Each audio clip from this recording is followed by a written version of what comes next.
Hey guys, welcome back to another episode of our /ProRevenge. Hope you're all doing awesome today. Be sure to subscribe if you haven't yet, and let's get right into it, friends.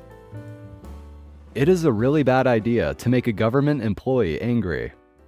This one is a double government employee event, and what you should know is if you get the attention of a government employee and make them angry, they will make your life a living hell. The setup is that I was working for a local county government in the permitting department that handled drainage and floodplain enforcement. I received a complaint from a homeowner, nice guy, lived next door to a house that was part of an incorporated village, not nice guy. Nice guy lived in an unincorporated portion of the county, and hence the call to me as an agent of the county. I drove out to the site and to investigate and discovered some interesting facts. The permitting agent for the village allowed the incorporated homeowner to fill his lot, affecting the drainage, which caused the unincorporated lot to flood every time there was anything more than light rain. Nice guy indicated that there was some tension between him and not nice guy, and part of the issue was that nice guy and his partner were a gay couple. This ran up a red flag for me, but in trying to be impartial, I took the information and some photos for the file and indicated that I would contact the village to find a resolution. I wrote a letter and then called the village inspector, Jackwagon, to discuss. I was told by Jackwagon that the village could do as it pleased, and that I could do nothing to stop not nice guy from doing as they pleased, as it was approved by the village. There was then a comment about those type of people, the gay couple, making complaints just to cause trouble. I was now on the case, and it was time to make sure everything done on the incorporated lot was 100% legal. At this point, the game certainly was now on, because if there is one thing that grinds my gears, it is bullying. I went back out and spoke to nice guy, to let them know what I was up to and also that I was not going to let this slide. I then started investigating the elevations on the two lots and what fill had been placed on the incorporated lot.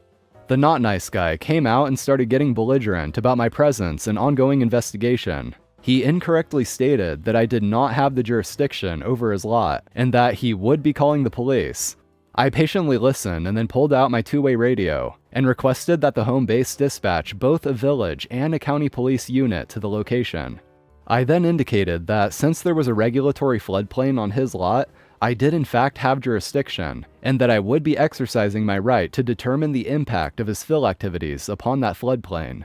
Both of the police units showed up and I let them know what was going on. They were both appropriately agitated to have to waste their time, and let not nice guy know I was within my authority to proceed with the investigation. A little while later, while I was measuring things, Jackwagon showed up. He started berating me about harassing the village resident, and threatening to call my boss and file a complaint, and so forth. I invited him to do so, quoting which parts of the code he should indicate I was violating. I was using marking paint to show the limits of the floodplain, for the photos for the file. And what do you know? Jackwagon's shoe got painted when he tried to stop me. Obviously, he was even more angry, as was the homeowner due to very bright orange paint in the grass in his yard. I pointed out I had done the same on the neighboring lots, but they just kept complaining. It was actually marking chalk that comes off pretty easily. Interestingly, I found two really wrong things on not nice guy's lot. 1, there was fill placed in the floodplain, and 2, a garden shed was built on the fill and partially within the floodplain. Both are a big no-no and are actually against federal law. So the course of action had two parts. 1, make the incorporated homeowner remove the fill and shed from the floodplain.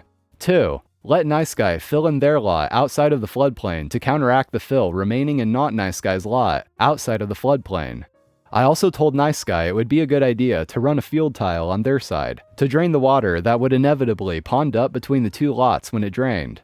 Predictably, not nice guy and Jackwagon got super angry when I sent the letter out that there were violations that either had to be corrected, as in remove the fill and shed, or apply for a revision of the floodplain with the Army Corps of Engineers. Good luck with that.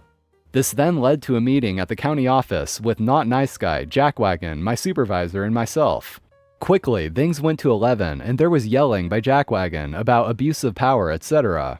The department head came into the conference room and told them both they were wrong and that they should leave peacefully and comply, or face the consequences, as in fines. The best part was that not nice guy had to apply for a permit, and guess who was the one to review and approve it? That's right, yours truly. Now, I was following the letter of the law, but you have to know that poor government workers are underpaid and overworked. Strangely, the permit for Nice Guy was almost immediately approved, while Not Nice Guy had to have a very thorough review to ensure it was correct. You could make a case I was abusing my power, but I can assure you that the timing for their review was well within acceptable limits. Also, how could I be held to account that they misfiled 3 times before they finally got it right? Generally, if you behaved like a civil human and came to the office, we would help you get things done properly so the permits would go through first time. But Not Nice Guy decided he could do it all on his own, so it took him 3 tries. Had he come to the office, I would have given him the same service as others, but he decided to take the hard route. Therefore, I didn't give a single inch when it came to the submission being perfectly correct. Ultimately, the situation was resolved, but it took a lot more effort than it should have. Moral of the story: don't be an entitled homophobic asshole. This is one of those cases where things could just be so much easier and simpler if they just acted like a normal, decent human being. Which doesn't seem like a lot to ask for, but for some people it really is. And he got to suffer for it, rightly so. And sure, maybe you could say that OP was abusing his power, but like he said, he did everything by the book. So technically, the OP still did things right. He just made sure to give the Not Nice Guy as much trouble as he could in the process. How I got my landlord arrested for auto theft. I used to live in a rental townhome. The place was great. It was run by a big company, but they paid an on-site super to run the office, coordinate repairs, etc. When I moved in, it was this nice older retired couple. A few years later, they moved on, and the company hired these 2 young dudes. They were assholes. Recent college grads who looked down on the blue-collar tenants, did loud parties all night, generally ignored the grounds, ignored maintenance requests, etc. But that's not how I got them arrested. In addition to renting the townhouse, you could rent a covered spot. If you did, they gave you a hang tag, and if you didn't hang the tag, you'd get towed. I had the same car, same spot, and same tag the whole time I lived there. One day I come out, and my car is gone. It was towed for, quote, no hang tag. But in the pictures the tow company took, it's clearly there. I paid to get it out and complained to the 2 idiots. They had to call to authorize a tow. The company couldn't just do it on their own. They gave me a half-assed apology. About a week later, same problem. Again, towed for no tag. Again, tag's right there. This time I called the corporate office and complained. After that, it started happening nearly every day. When I talked to the supers about it, they just laugh. I knew they were doing it on purpose, so I did some research. The tow company gave me the names of the people who called it in, and it was mostly one guy, but some the other. The tow company wasn't liable because the landlords had called them, so that was out. But I did some research and found out that in my state, calling for a tow when you know it's not a legal tow is grand theft auto, just like if you broke into a car.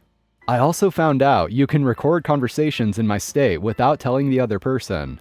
So I went in to meet the 2 bros to talk about the situation.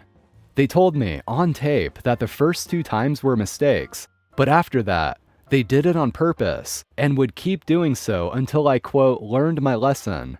They stated that they knew I was okay to park there, but they didn't care. I took that recording and the list of calls to a buddy who's an attorney, and he helped me to take it to the local police. Police were more than happy to have a couple felony charges dropped into their laps, so they filed the charges and went to arrest them. Corporate fired them the same day, refunded all of my fees for getting my car out of hock, and gave me a rental discount for a few months. They both ended up eating the felony and got probation. Last I heard, they weren't able to find decent jobs because of the felonies, and also couldn't pay their student loans. Both ended up working construction, which they'd sneered at, because that's all they had left. I love this, just a straightforward and simple solution. No complicated schemes or anything like that. I really don't know what these guys were trying to achieve in the first place. Sounds like it was just a couple of dudes messing around and thought it was hilarious or something, but they obviously didn't really think it through.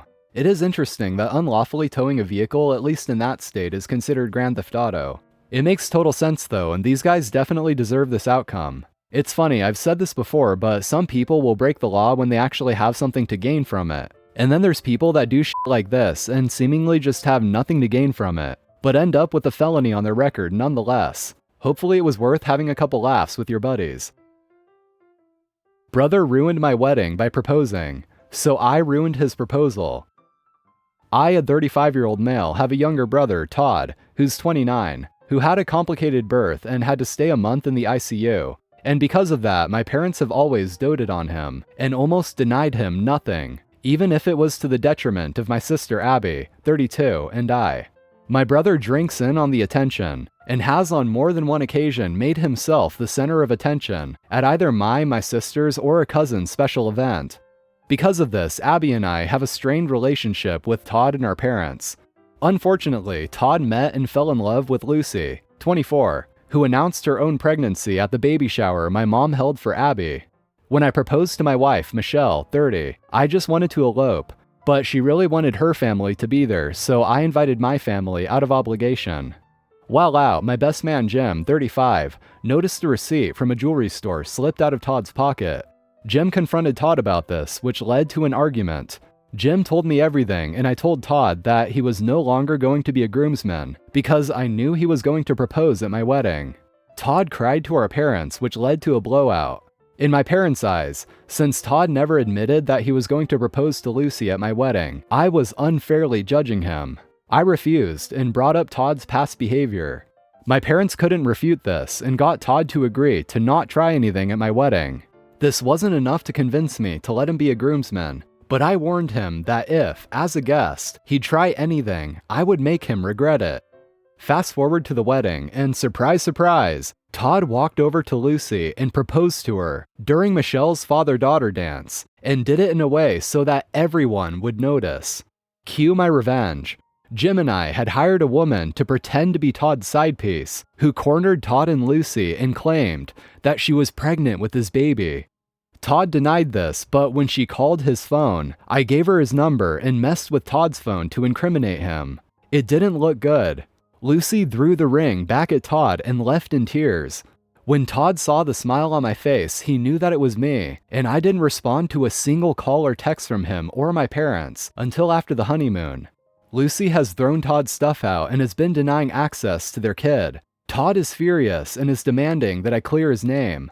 I sent him a text saying that I have no idea what he was talking about, as well as a screenshot of a bill for the wedding, and gave a vague message demanding reimbursement for half of the wedding costs. Michelle knew the whole time what I was planning and gave me the green light after Todd ruined her moment with her dad.